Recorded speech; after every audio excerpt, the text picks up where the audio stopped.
All right, hey guys, real quick, each table, we want one person from each table, like one example from each table to share what you guys discussed. So I'll let you guys pick, or I'm gonna pick one of your tables. Can I ask a question before you do that? Yeah. Does it have to follow the curriculum of the course? No, whatever you discuss. Okay. Whatever you discuss. I was saying, you talk first. I mean, so do you have a good example? I won't say it was a good example, and my fellow veterans in the room will probably understand where I'm coming from. When I was a leader, I felt most successful when I was in the Army. I was the highest ranking person. I was in charge of 10 guys. They followed me because they feared me. Yeah. I put one kid out. So, Oh my gosh. What does one kid out? out of the Army. Oh, okay. They knew what I meant, right? I'm not a military person, I'm just Sorry. wondering, like, me. What is it about me? I thought existed really. I didn't kill that. Well, that's good. What about another table? Someone want to share something you guys discussed? I'll piggyback off that. All right. Because, I mean, like you, I was in the Army, and what I was taught was not servant leadership at all. And I went to West Point. You think of anywhere you learn that, it'd be there, but Yeah. I didn't learn it there. I learned it later. But now that I'm older and wiser and have been to much more leadership training, I learned how to be very intentional about being a leader, making sure the people that I lead know I care about them. And that is what is making me the most successful, because Yeah. on the average, 95% of the time, if people know you care, they'll go out of their way to help you. Yeah. And so that's the difference, which I did not see in the Army, and from my leaders, I lived in fear, so. No, that's great. Thank you. Yeah. We got 2 tables left here. I heard Jessica say something. James, like, you should go, because his answer was good. He's like, no. But I can go. Don't volunteer. I said I probably feel the most successful in my role right now, because at work, because I work in home care franchising, and I was a home care franchisee before, and so I feel like I'm pretty knowledgeable in helping all of my new learners get work book. So I think that's why I'm probably I feel the most confident in that role. Absolutely. Thank you. All right, I won't push you guys, but does anyone feel led to share at this table? I was asked to share. Okay. My husband and I ran a group home for juvenile sex offenders in Hawaii for Catholic Charities, Okay. and we had 12 staff. And I think that, I don't know if the word successful, but I would like it to say, when have you felt most as a leader? Most of it. Yeah. But I think that, since we start reading this book, Yeah. well, we only did up to chapter 1 and 2 and then chapter 7, but I'm learning that what happened was we did the right thing, we just didn't know anything about leadership like he does. And now I know it's the Lord. Back then, I suspect. And then you look back with hindsight 2020, Yeah. you see that God directed it. Oh, yeah. And also, I think that he also called us to do it, Yeah. and I feel like I was telling them that promotion comes not from the east or from the west, but from the Lord, and I Absolutely. think that's what happened with us. Well, that's- He called us to do it, and he also gave us the wisdom how to do it, because when we left, the CEO of the company came over because they gave a party, and she said, "I did not know they loved you so much." And all we could say, we didn't either. Yeah, yeah. There's times it doesn't seem that way. Yeah, yeah. No, that's really good, because even like now where I'm at now, sometimes like I look back at 20-year-old me who started ministry, like leading stuff. I'm like, I had no idea what I was doing. And thank goodness God was with me. Yes. During that time. So yeah. Thank you guys. Real quick, we're going to do some open discussion. And we'll get to David. So go back one slide for me, Lincoln. So what opportunities did you have this week to be a servant leader? So last week we talked about looking for those opportunities to be that servant leader with your family, work, church, whatever it may be. So what are some of those things maybe this week that as you guys were thinking about this, you had that opportunity? So Andrew, Yeah. I can share one. This past week, my oldest daughter and I were able to volunteer at a park and just help clean up the park and do some landscaping with some other volunteers there. So that was an opportunity, and we signed up for it. So. Oh, that's awesome. Very cool.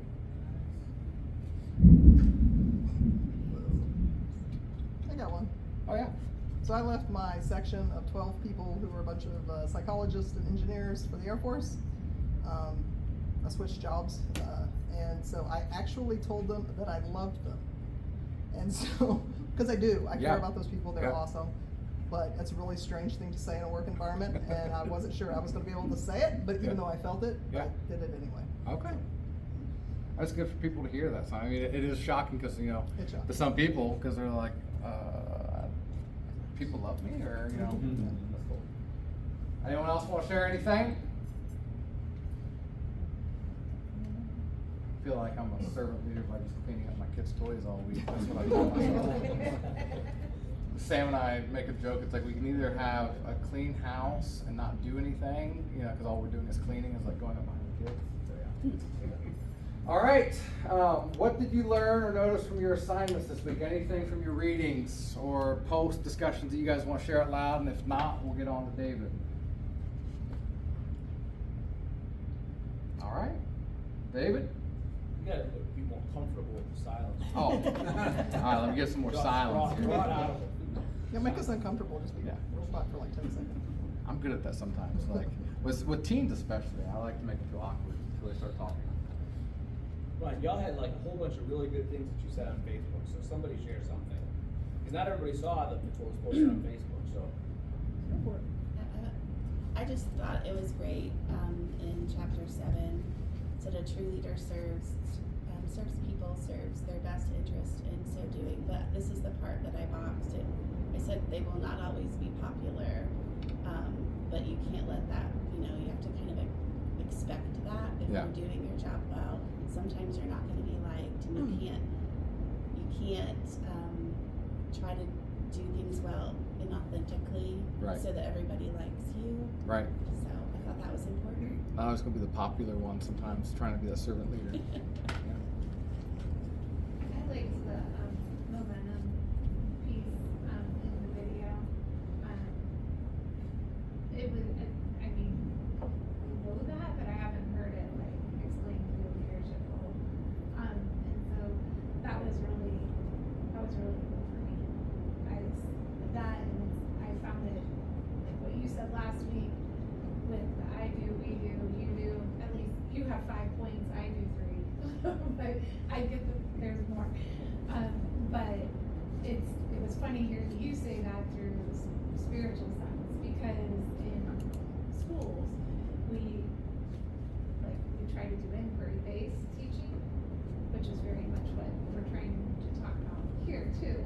But then we try to do it through modeling those 3 things.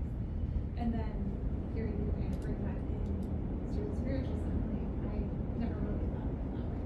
So that was a nice connection. And we heard it over and over and over again after you said that in assignment 13 video. I'll piggyback off of what she was reading, not everybody's gonna like you, because I have a tendency to be very non-confrontational at times, because it's like I don't wanna, even though I may know this is right or wrong, and I should say this or that, I'll kinda just like, Yeah. so I like that, and then when I was doing the, journals, like, sitting down and doing it throughout the day, like, sometimes something would happen and it like made me think of it to click, like, so you had to like stop and be a little bit more intentional, because you kind of recognize, Yeah. like, oh, this is a, weakness or a strength or a, whatever was in that, on there that day. Yeah, I was struggling with being like the peacekeeper. Like I always like non-confrontational. I was very much that for a long time. I'm still mostly that, but don't shy away from it much. And like the problem with that is always like you just tell people what they want to hear, and then like all of a sudden it comes on you at one point, and all of a sudden we told this. I'm You not. learn quickly sometimes. Yeah, It's like, I'm I not gotta- to tell people what they want to hear per se. I just am kind of like a walk away type of thing, Yeah. And so I've noticed that okay, maybe you're here because you should say this, or you're, whatever. It's awesome. That's all. I was giving signs. Yeah, I wanna jump in on that last little discussion, because I think, one of the cool things to remember is that we're all different. And, so I'm not gonna say anything. I'm gonna tell them what they want to hear. I'm just gonna say what I want. I don't care how you feel. You know, we all are different. And the thing to remember is, what we have to do is we have to know ourselves. We're actually gonna talk about this in a couple of weeks. But if we really know ourselves, then we can use those, what feels like a weakness, actually as a strength. Because being able to be quiet at the right times is a strength. And, you know, being able to say things to people, maybe not telling them exactly what they want to hear, but being able to tell them the truth in a way that they can hear it. There's a subtle difference there, but it's an important difference. Yeah. And so just take those thoughts of, so sometimes we see our weaknesses, and the reality is our weakness is this close to our strength. And so if we can learn how to put it over that line, I'm taking this off, you guys know who I am. We can do that. All right, so let's go to the next slide, Lincoln, while I pull this up, because this is our big idea for tonight. All right, so wherever you are leading, you can level up. And last week we talked really briefly about 4 contexts in which you might be a leader. So family, friends, workplace, church. There are more, but probably all of us here would say, yeah, in at least one of those, I do some kind of leadership, maybe in multiples of those. So we're going to kind of use these 4 contexts as our lab throughout this 7 more weeks, just as a way for us to think things through. So wherever you are, whether it's in your family, Chris did an awesome job leading your family this week, right? Taking your daughter, going out and serving together. So that's actually highest level leadership, because it's multiplicational leadership. You're already getting her to be a servant leader. So strong work, well done. So, or if it's with your friends in the workplace or at the church, our goal for tonight is to think about what it looks like for us to level up. All right. So we're going to do something. I don't know if this is going to work. We'll see. We're going to go through the same material twice. All right, with a slight twist on it. So what we're going to do is we're going to start by going through John Maxwell's 5 levels of leadership. Did anybody read that this week? So some of you are going to be a little familiar, some of you not. That's okay. We're going to go through them quickly. And then we're going to back up and go through David's 4 levels of leadership, which are very similar. But the reason we're going to do it twice is the second time I'm going to make one tweak, and we're going to look at how Peter in his life exhibited these different levels of leadership and how he grew in his leadership over time. And hopefully that'll be encouraging to us. And I want to jump on what you said, Molly. When we talked about the I do, you do, we do thing, Andrew and I talked about that afterwards. Like almost all of us probably have something like that we use in our context. Mary Ann's always, in her world, it was always learn one, do one, train one, or something like that. But we all have different things. The cool thing to understand is that all of that goes back to Jesus. Right? Jesus modeled that kind of leadership long before anybody else did.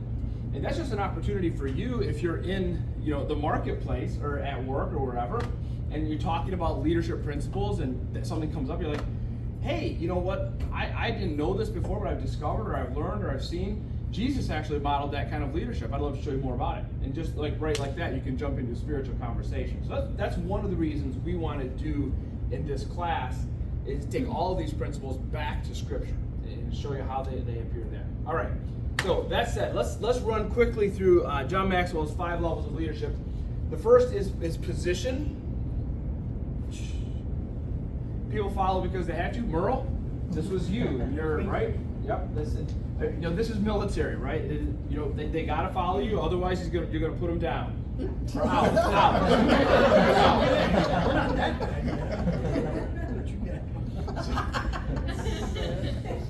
Not here. That's Russia. Not here. All right.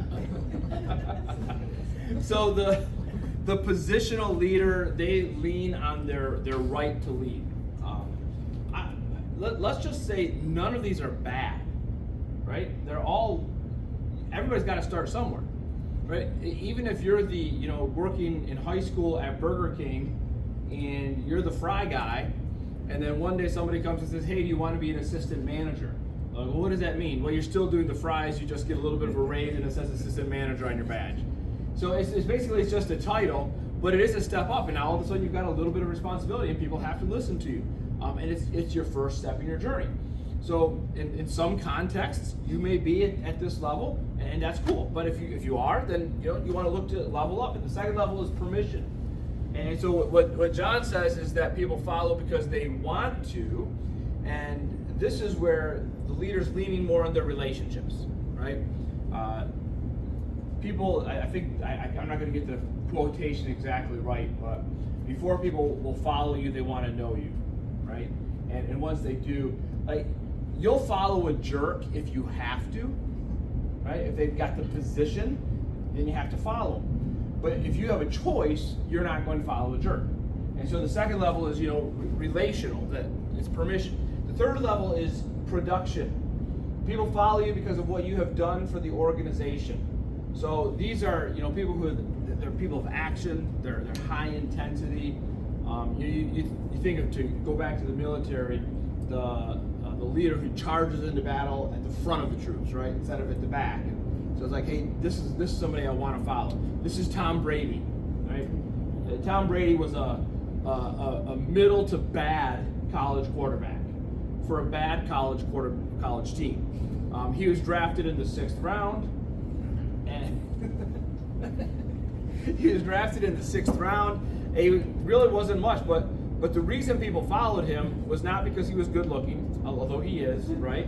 It's not because he had a great college career, it's because he won a lot of Super Bowls. And at the end of the day, when you're very successful, people will follow you because they want to be successful. If you work hard, people will follow you because they see, hey, this is somebody who's going to work hard, I want to be on their team. Level 4 is people development. People follow you because of what you have done for them personally. The key here is really reproduction. And so this is where you're investing in other leaders, helping other people become what you already are. Does that make sense? So that's what Chris did this week, was trying to reproduce servant leadership in your daughter. And this is obviously a high level of leadership. Obviously, Jesus demonstrated this. Something that I see in churches a lot. And so we're in this weird place in church world right now, because back in the 80s and 90s, you had the birth of the concept of the megachurch. Before that, a megachurch was a church over 1,000, right? Which that doesn't seem all that big to us today. We're like, really? But a church of 1,000 was considered a megachurch, and now it's like, there's a church in Texas I was watching on Sunday. I have my list of churches that I watch on Sunday, and the preacher was talking about their Easter numbers, and he's like, we had 45,000 people in attendance at all of our campuses on Sunday. That's a lot of people, right? But so this was all birthed back in like the late 80s, early 90s at churches like Willow Creek and Saddleback and these big churches. And so now what we're watching, and I watch this intently because I've been pastor for almost 30 years, so I grew up with these guys, is watching these churches try to transition. And some of them have done it very well.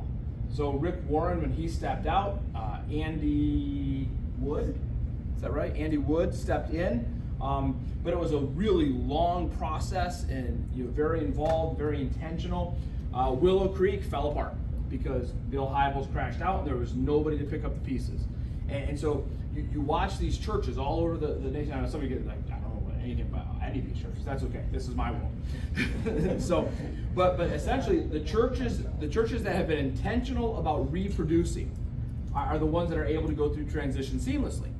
And the churches that have not been intentional, and usually, I'll let you guys tell me, why do you think a lead pastor of a really big church would not be intentional about reproducing himself? Ego. Ego? Okay. Control. What's that? Doesn't care. Yeah, doesn't care. He's like, I'm getting mine. Right?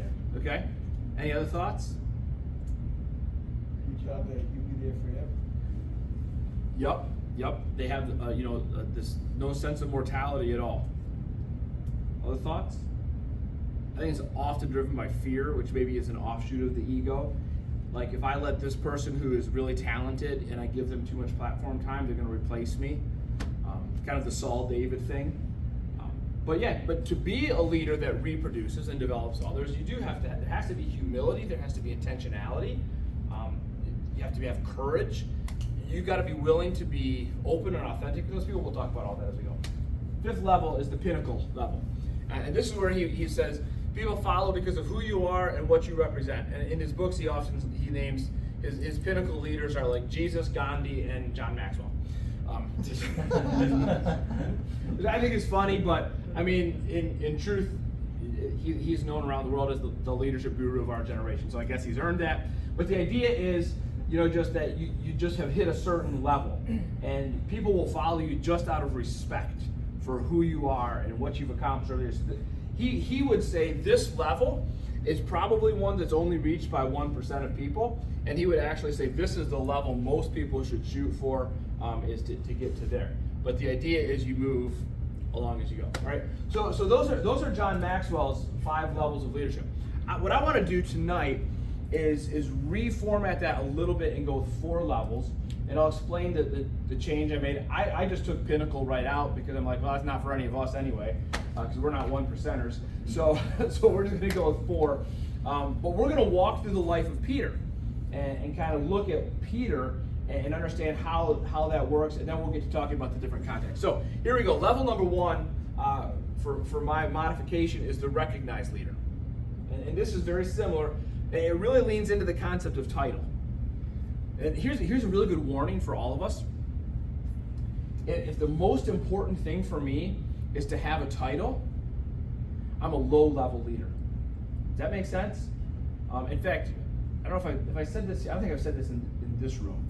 If you go to our website, the Gathering website, and look at our staff page, there's no titles, because we don't. This is what I say all the time: is we don't care about titles. So because, and this is one of the reasons why.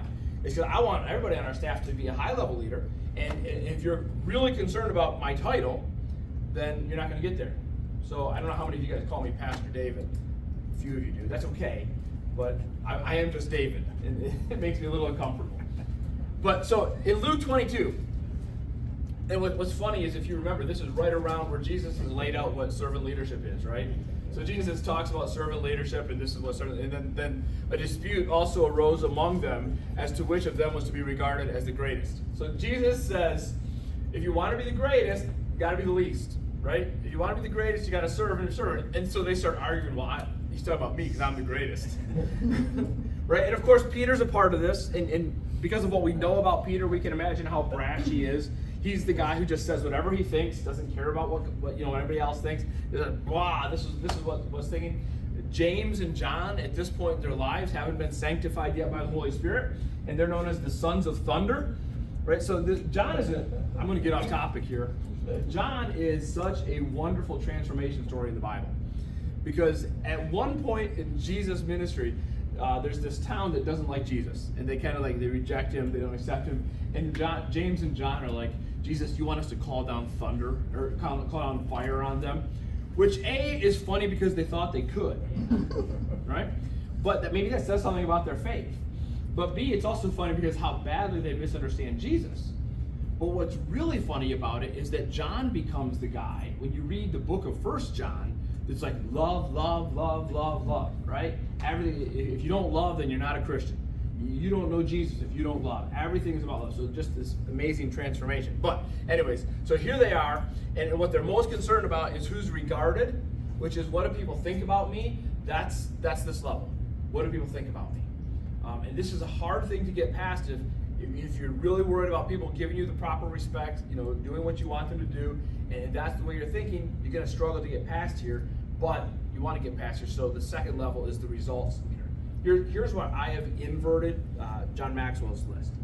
And the reason I've done this is because I think it's easier to be a leader who does stuff than a leader who cares for people. Now, that's a reflection of who I am, right? Because for some of you, you would say it's easier to be a leader who loves people than a leader who does stuff. And that comes back to what our personality is. But for me, I think the second level of leadership really is getting things done. This is kind of where you move into being like a really effective manager. Sometimes I like to say projects need to be managed, but people need to be led. And if you're in the mindset of I'm going to get things done, that's a really good thing, because things need to get done wherever you're at, whatever you're doing. And if you can lead people in getting things done, that's really good too. But there's a higher level to go. Now, you can say something, Molly? I guess when I read it, I was thinking it was they serve, they do things like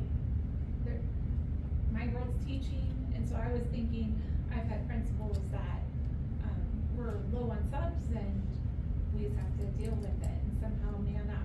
But I've had other principals that step in and they will stop, and do Yeah. it.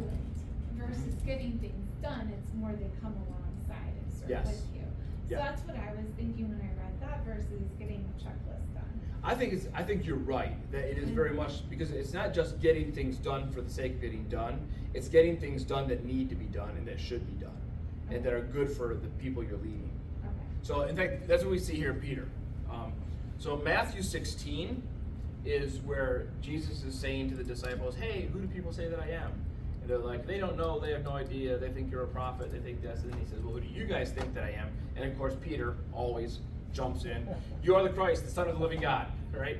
And Jesus says to him, Peter, God himself has revealed this to you, and on, you're right, and on this rock I will build my kingdom, which we can argue about forever, which maybe would be a fun argument right now as we're popeless, but what that actually means, because a lot of the doctrine of the Pope derives from that passage. But the real point is that Peter's stepping up as a leader here. And he's doing something that none of the other disciples will do. And I think here's the first moment in that group, that team of 12, eventually 11, and then 12 again, where they start to look at Peter as their leader.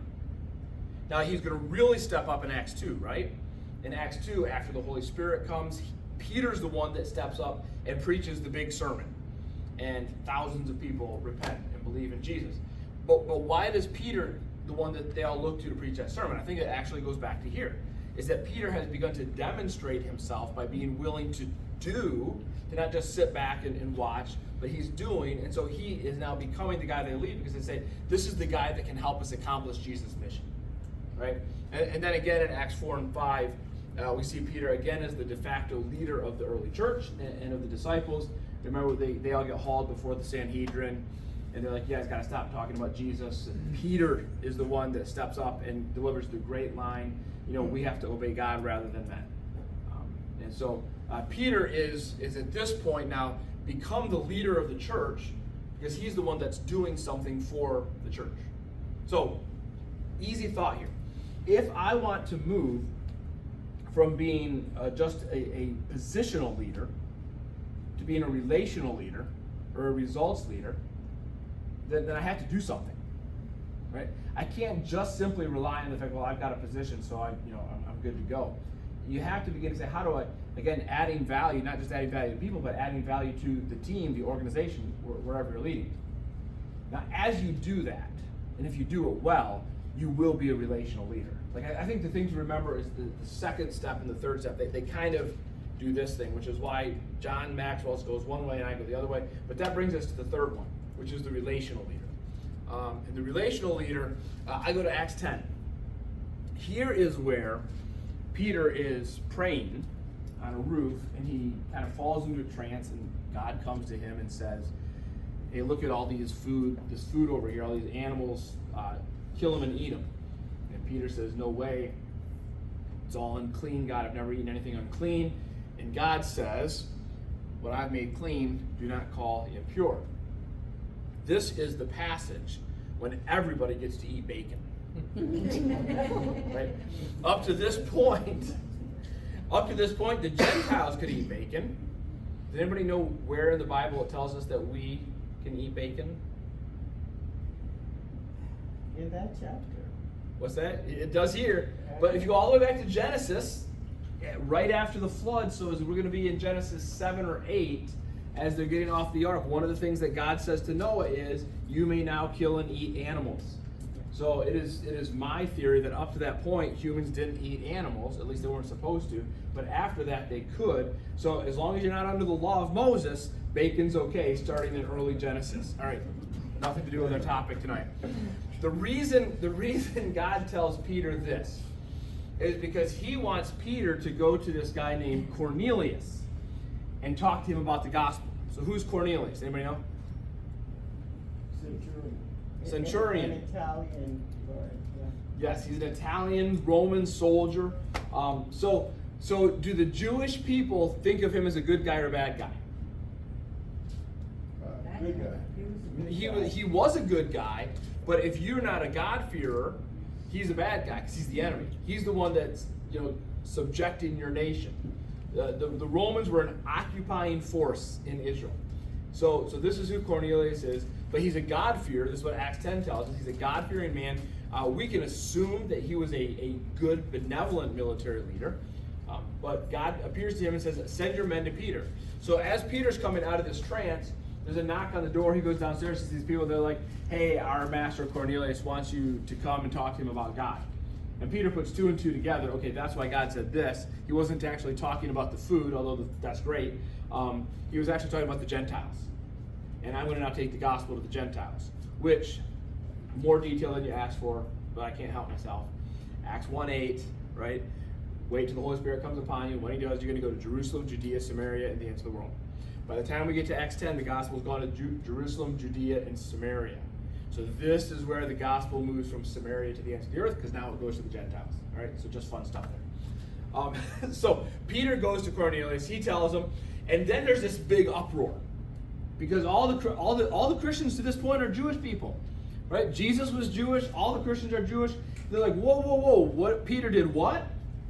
He went and talked to who about Jesus? Because in their minds, Jesus is the Jewish Messiah, and early Christianity was a Jewish religion. And so this is earth-shattering for them. They're, wait a minute, we can do this. So they have to have this whole big council, and they're like, Peter, what exactly happened? And he retells the whole story.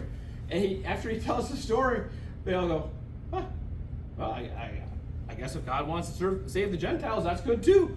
And so then off goes the gospel. So what's the point of all that? Well, now Peter is looking out for other people. Right? This is the ultimate act of servant leadership, because he risked his reputation, he risked his position, he risked his leadership, he risked everything to reach out to this guy because God told him to. And this is where I would say Peter has really shifted mentality. He's now willing to sacrifice for other people. And that's what's at the heart of a relational leader. All right, so we're going to take just a second. I'm going to give you guys a fun acronym, because that's what we as preachers do. We spend half of our time figuring out how to alliterate bullet points and how to make acronyms. Okay? Actually, it's a lot easier with ChatGPT now. So, all right. So next slide, Lincoln. You can trust a relational leader. So here we go. A relational leader is first and foremost a truth teller. Right? If you have a leader that doesn't tell you the truth, it's hard to trust them. If you are not willing as a leader to tell people the truth, then you're not serving them. That's a tough pill to swallow sometimes, because sometimes as a leader you have to tell people really hard truths that doesn't feel fun, and you know it's not going to make them feel good, but it's absolutely what they need. And if I'm going to serve them well, I have to be willing to tell the truth. Secondly, a relational leader is reliable, right? If you say you're going to do something, do it. Just keep your word. If you make lots of promises and lots of times say, yeah, I can do that, or yeah, you can do that, or whatever, and then it doesn't play out, people aren't going to trust you. And you're not being a relational leader. A relational leader is understanding. All right? So if you're good at this, you probably struggle with this. And if you're good at this, you might struggle with this. Because these are two opposite sides of a coin. This, you could use the word like empathetic here, but understanding works in the acronym. If you're a truth person, you're probably not as much of a grace person. And so you guys know yourself. Some people merge the two well, but you know yourselves. You can probably say, yeah, I'm probably more on one end or the other. For me, this is the easy part, this is the hard part, right? I have to force myself to say, I've got to think about where this person's coming from. I've got to put myself into this person's shoes. And if I don't do that, you know what? I lose a lot of leadership credibility. Because if I'm always just truth, then never trying to understand and be empathetic, then after a while people feel like I'm just beating them up. So it's really important for me to be, if I want to be a relational leader, I've got to be understanding. You got to be supportive. And support is more than just, hey, you can do it, right?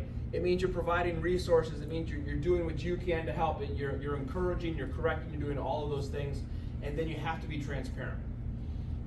This is, again, something that can sometimes be really hard. You got to be willing to sometimes say things like, I'm sorry, my bad, I was wrong, right? Some of those hard things to say. But if you can't say those things, it's going to be really hard to be a relational leadership. A really good book about this one, and just if you're interested, Patrick Lencioni, one of my favorite authors. I believe the title is Getting Naked, which I know, just be careful when you do your search for that. but really, really good book about being a transparent leader and how that can really change the team that you're leading. All right, so let me throw this to you guys now. Why is it easy to follow a leader who does these things? Or pick one and say, yeah, when I see somebody do this, that's really helpful for me. You feel like they're there for you. Like they're a teammate versus I'm a follower. Mm-hmm.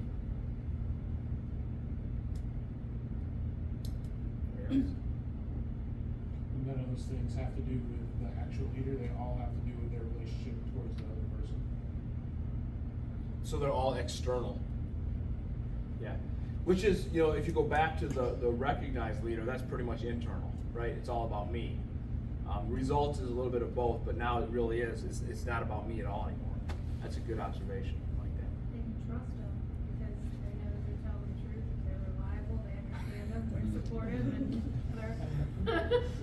Yeah, it's not easy to follow someone you can't trust, right? Because when you can't trust somebody, you're always worried about, is there another motivation here?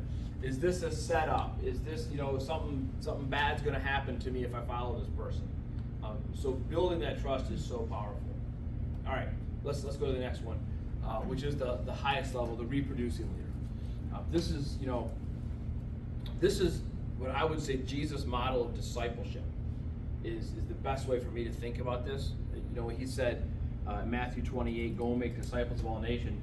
The whole idea of making disciples is investing in others so that they can experience what you've experienced. Right? What Jesus has done for me, I want to pass that on to other people. And a great example of Peter doing this, if you go all the way to 1 Peter, which is his first letter to the churches, at the very end, he writes, she who is at Babylon, which the she is the church, and Babylon is not actually Babylon, it's the Roman Empire. And so he's kind of probably here talking about the church, the early church in Rome. Okay? So she who is at Rome, who is likewise chosen, sends you greetings, and so does Mark, my son. Anybody want to take a guess at why I'm pointing that out? Gospel of Mark, right? Okay? So tell me more. What about the Gospel of Mark? Well, I know that his gospel is believed to be, Peter is his main source, right? Eyewitness. That is correct. And so Mark is essentially like a disciple of Peter, right? Yes. Is that right? No, that's spot on. Is that when you read the Gospel of Mark, you're reading mostly the perspective of Peter. And so because Peter is so invested in Mark's life. Do we know anything else about Mark in the Bible? You guys think about anything else you could think of? He pops up somewhere in Acts. I'll give you a clue. You guys are like, I didn't know there was going to be a test. Come on, Tom, you're dying to say it. He traveled with Paul and Barnabas, and then later just Barnabas, because Paul wouldn't have him. I love how graciously you did that, right? He traveled with Paul and Barnabas, and then later just Barnabas. But because Paul wouldn't have him. So much so that Paul and Barnabas split ways, right? So what's crazy is you got Mark, and he's this young guy, I think. So at the end of Mark, in the Garden of Gethsemane, when the soldiers come to take Jesus away, and the disciples all scatter, right? And in the Gospel of Mark, there's this one detail that doesn't show up in any of the Gospels, and it's that a young man ran away, and someone grabbed his cloak, and he had to run away naked. And I'm always like, that's got to be Mark, right?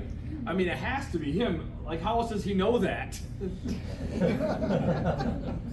We know it's not Peter because Peter was cutting people's ears off. So it probably Mark. So that's our first introduction to Mark. Mark is a really young man at the time Jesus went on earth. So as the church grows, he's growing up.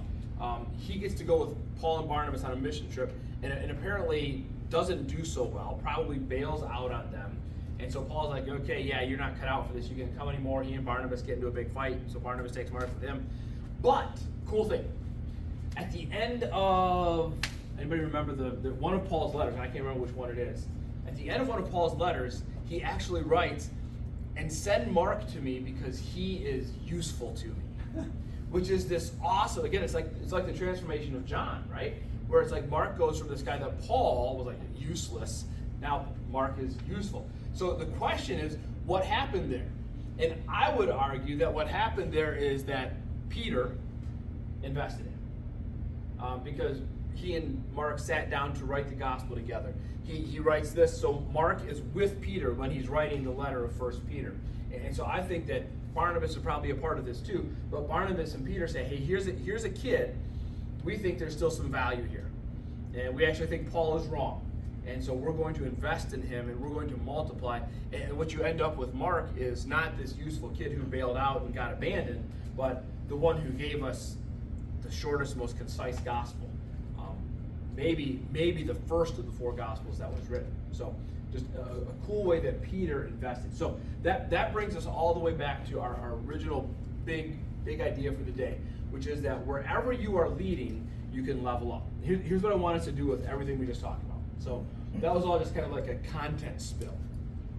Now I want you to take a second and I want you to think about our 4 contexts for leadership, right? So family, friends, workplace, and church.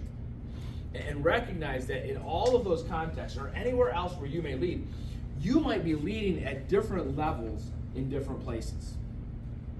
So I may, as a pastor, be leading at level 1, okay?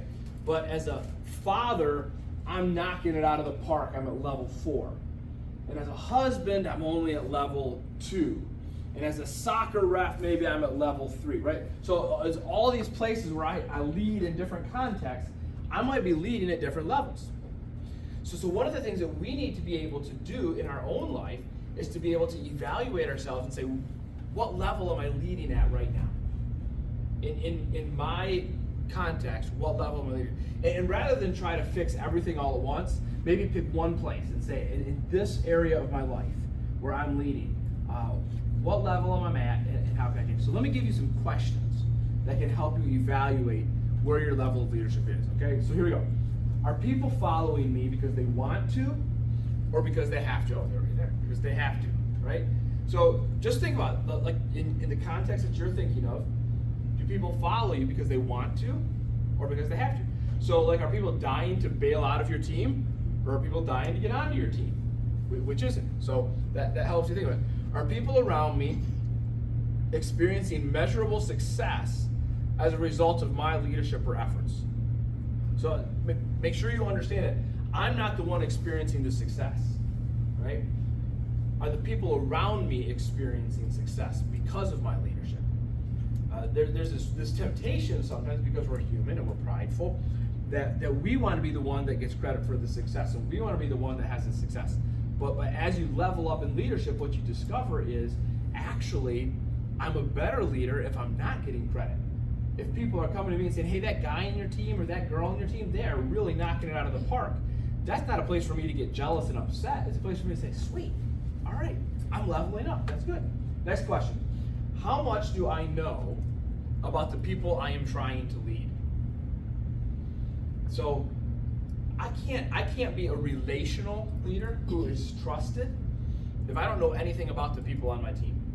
So how much do I know? Like do I know their name? Do I know their whole name? Do I know how to spell their name? Like, is there a Y instead of an E or something like that?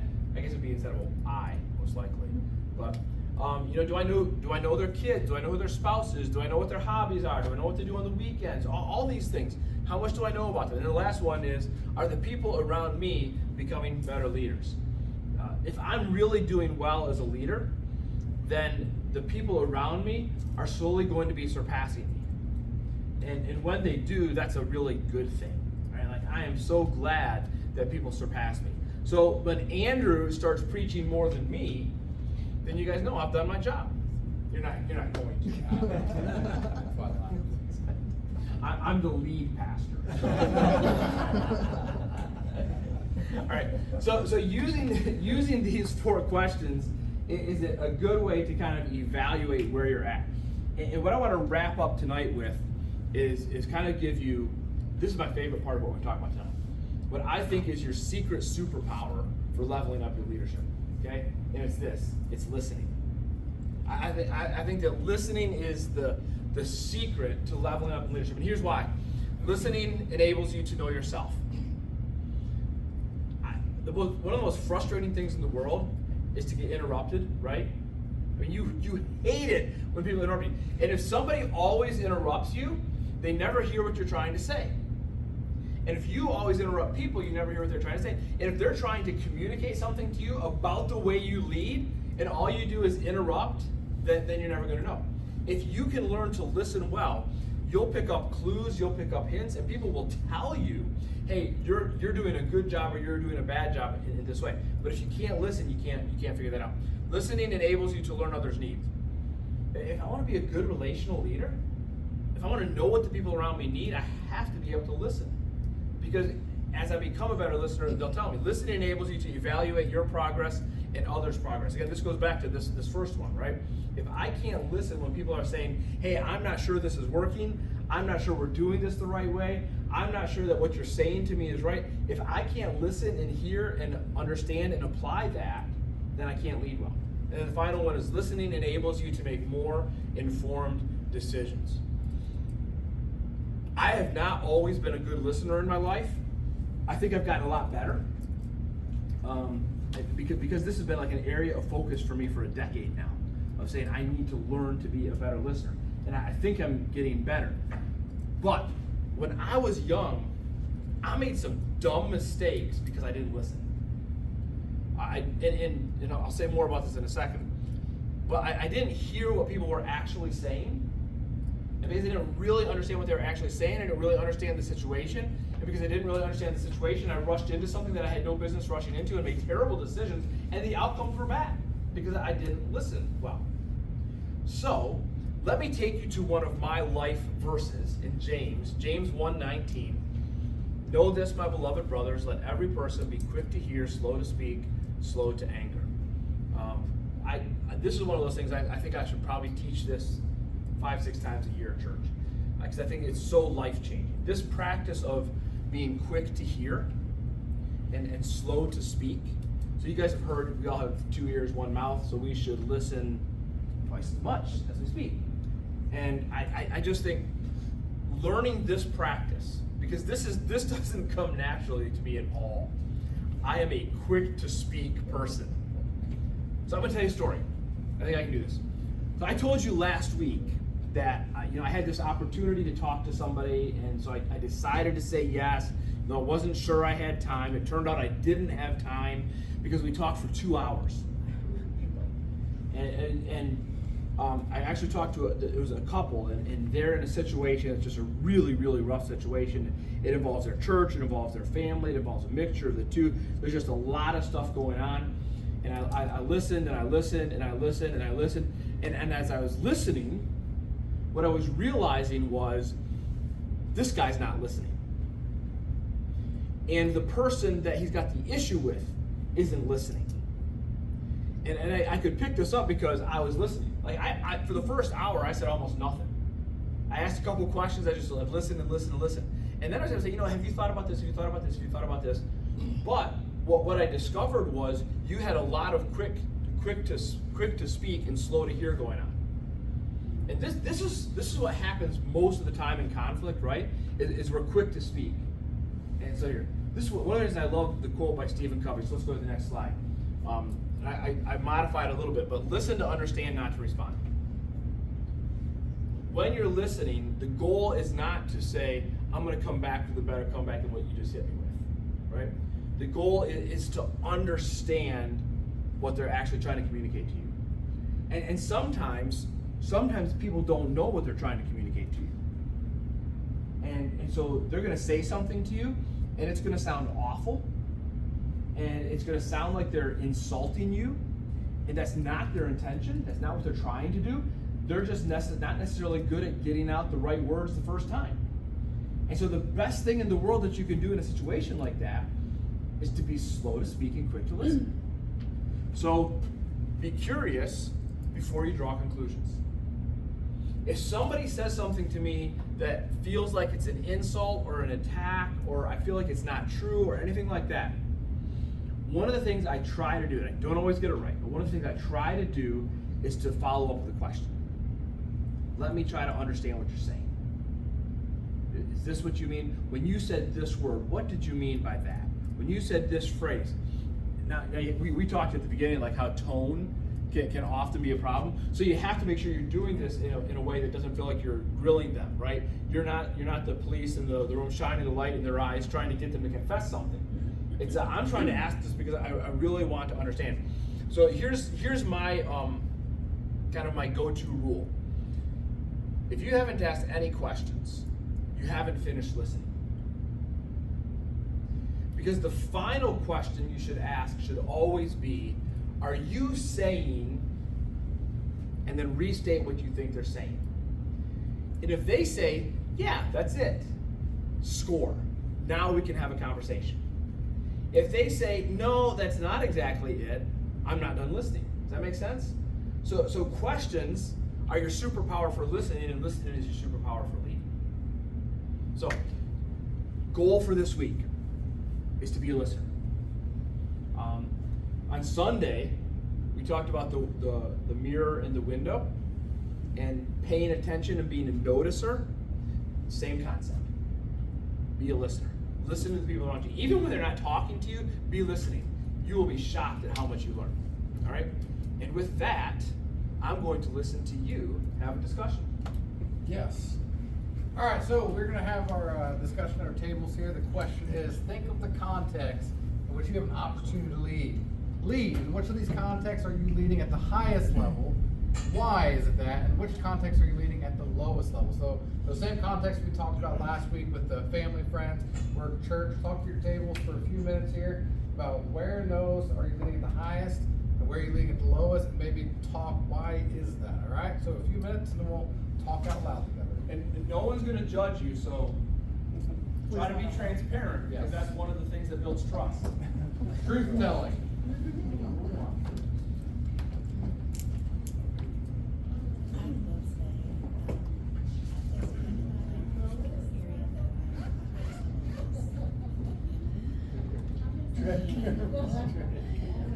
Something that I haven't figured out is probably I used to work. Feel like they're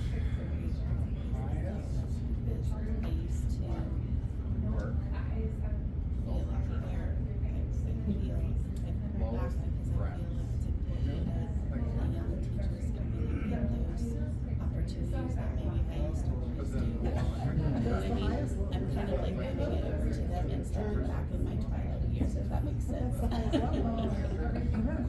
But I feel like I'm like, to do anything, but I just feel like it's easier to grow than,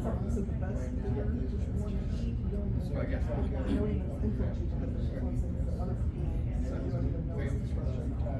like you're leading at the highest level.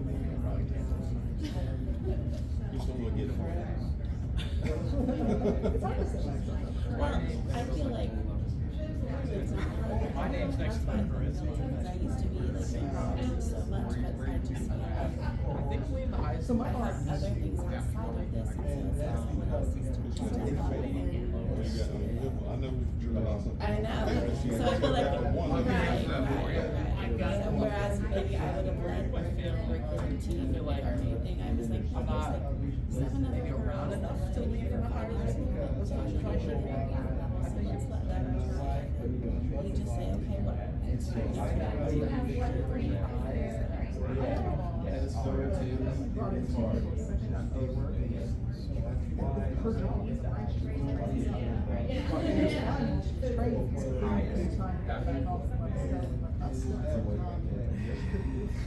So I'm leaving. So she was trying to close it so tightly.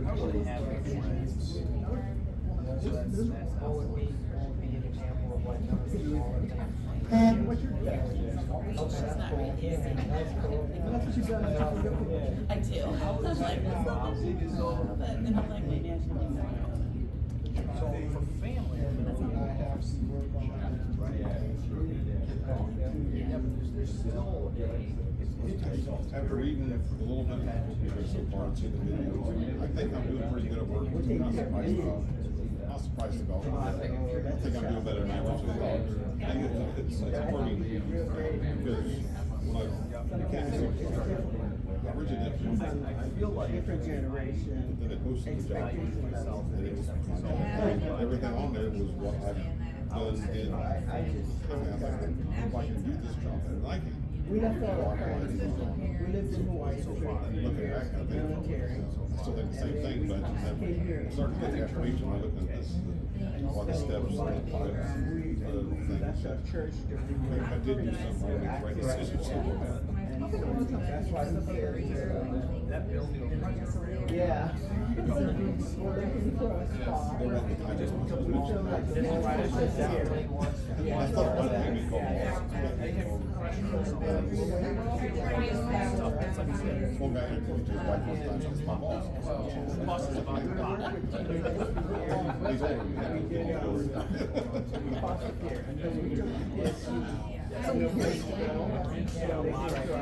So I think I'm doing a pretty good job at learning because I'm still waiting for have to have some. So now we're not, we're retired.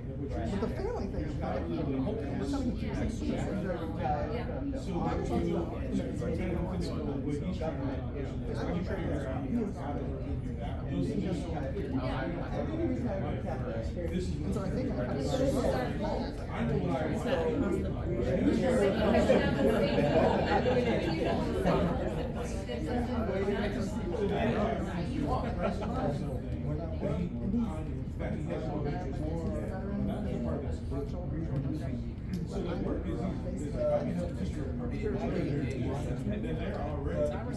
so I think I'm kind but I think I'm kind of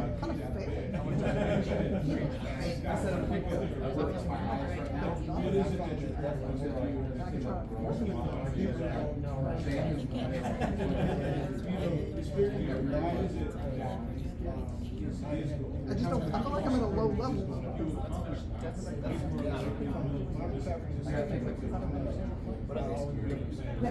I mean,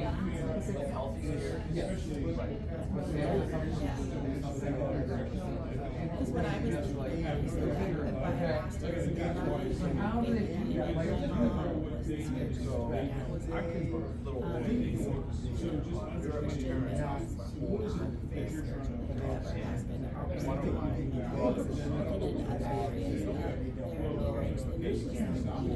it wasn't just like across the ball. Right. Wow. Our kids got this Too much. so we're driving. But I mean, think of it like this. If he's not and you Did you ever say that about your dad? They didn't either of us say a word that I just feel like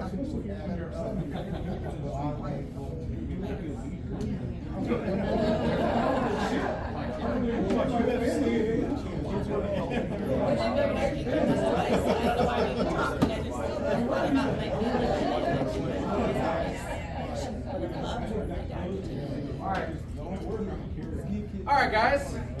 So this is, I think this is a fun one right here. It took a little bit of us, a little bit of quietness at first, trying to rank where we were low and high at. But it sounds like there's some good discussion. So I'll just have a little bit of fun. I'll go first.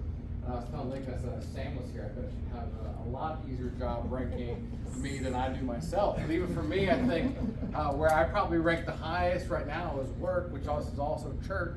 And that's really just because I would say in the past 3 years, I've grown so much. And a lot of that is because of David. And that's like, I don't know, he doesn't like any kind of praise or anything like that. Or anything, but coming here, where I was before, it was a great place. It's been easy to be there, but I knew that like I needed more. And that's like coming here.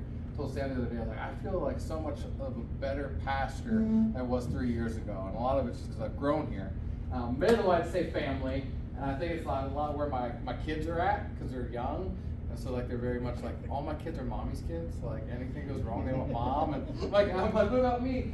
No, mom. Like, all right. But I was like, they got a healthy fear of me, so that's good. And friends, probably the lowest, because I got friends I grew up with back at home and stuff. Try to keep in touch with them, but you know, a lot of my friends are here at the church too, so that's one thing about, I guess, about being a pastor, a lot of your life is wrapped up in one place sometimes, so.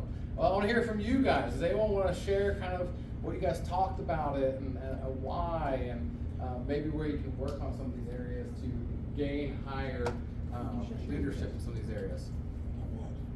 Oh. I think he should, because you tell the story about the supervisor. He didn't want to, I think it's a good story, so. I never cared about being a supervisor. I work at Children's Hospital in the facilities department. I oversee tradesmen and so forth. I didn't want the position. In fact, I was going a different direction. And then they posted the job. We didn't have supervisors at the time. We got so big, we needed more people. So I wasn't really interested, but they posted it, and I said, I looked at the job description, and everything on there is what I've done, did, or can do, and I felt I was the best for that, and moved forward. I got the position and have done very well, and I feel that that's probably my highest spot right now as far as that goes. Yeah. But it's just, you don't know what the Lord has for you. Like I said, I didn't want it, but everything kind of played into working out perfect. Sometimes he just really shows us things, and it's like, oh, okay, yeah, I guess this is where I'm supposed to go. I think it kind of similarly said, not all of us gave opinions on it, but work was our highest because we usually at work, there's a known common goal in mind. And so when you or those who work under you or a student teacher or or whatever have you, like you have a goal that you have in common that you're trying to meet, and when that goal is known, there's teamwork to get there, right? Or whatever your mindset is to get there, right? It's just a lot easier to lead or serve with that. So my lowest is being a mom to my son because we don't have the same goals. And we don't have the Their same goal for him is goals. different than his. You don't speak well with each other. So, I don't know if you two want to elaborate, but, or with my mother or anything like that. It's just Piggybacking off different. of her, yeah, like where I feel lowest is with like my dad, because it's this tension of like, I love him, but there's also, like, there's a different goal where I'm actually trying to like follow Jesus, and he isn't necessarily on that same page, where he's still kind of, set, his pleasure to whatever he wants to do, and so, we live in the same household, and so there's trying to figure out times where we can have conversations, that, where we recognize unhealthy behaviors and try to move towards a goal. It's kind of difficult because it's like, if you're not following Jesus, you won't necessarily want to change or, what that looks like. And so. And it was when to speak, when to listen, Yeah. with an elder. And what that relationship looks like, it's tricky because it's, that's where we figure out some perspective. Mhm. But it's obviously we live differently.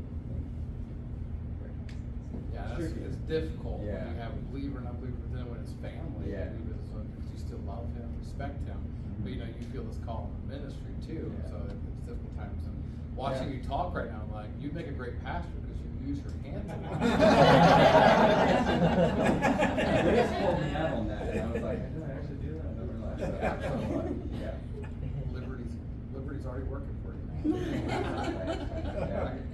Yeah, that's where we. Thank you for sharing. Family Yeah. can sometimes just be harder, the closer the person is to you, sometimes it's harder to leave, or some of us wanna come home from work where we did so well with our common goals and just be us and not be a leader. Yeah, no. And not be mindful and not be intentional and just turn off, and so That's it's good. hard, and then you get behind on leading, and then you're playing catch up on leading, and See- you're not listening and you're speaking fast.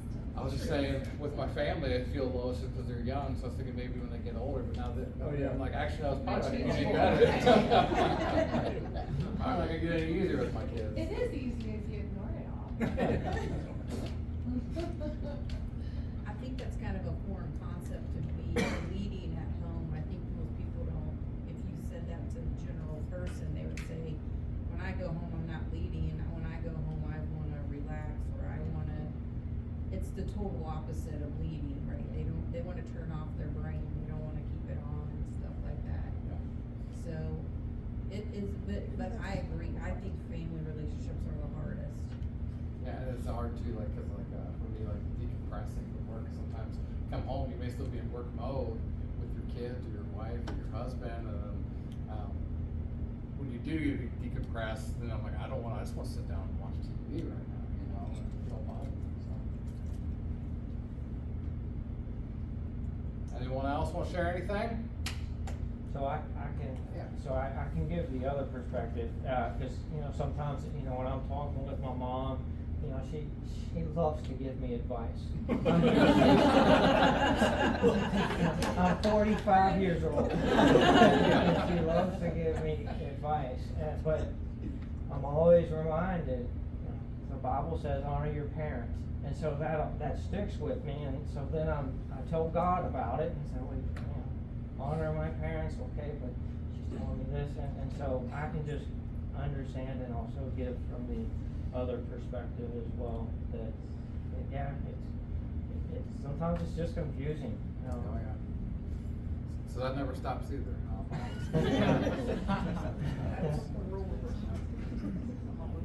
It all comes from love. That's right. I know, so I do know that, so I know my mom loves me. At least most of it. Most of the time comes from love. Anyone else want to share anything? All right, let's go to our homework. I know everyone's excited about this. So our take-home work, read chapter 1 of John Maxwell's book, and then in the Leadership 101 Facebook group, post an action you're inspired to take after reading that chapter. I'll make a thread for that this week, and I'll also post a different question that dealt with tonight on there, so that way you guys can go on there and post. It's been cool reading your guys' comments and posts on there, and how you've been using this throughout the week. And I think there's one more thing. Extra credit. So journal, complete at least 4 days in your journal. Read chapter 3 in the John Maxwell book. Watch the Right Now Media series about John Maxwell's 5 levels of leadership is what we covered tonight.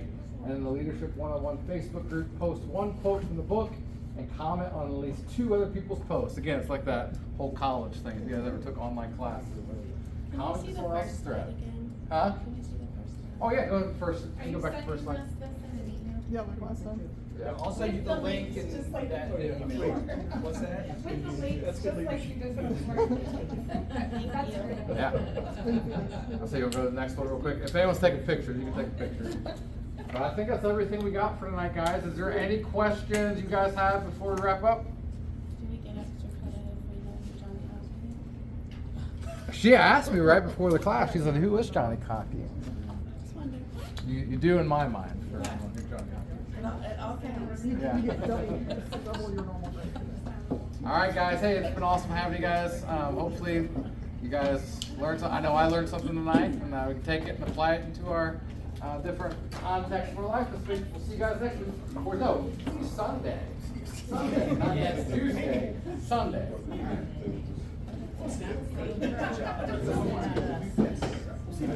I went to drink and I was like, I don't know if this is David's. No, I took mine. Power.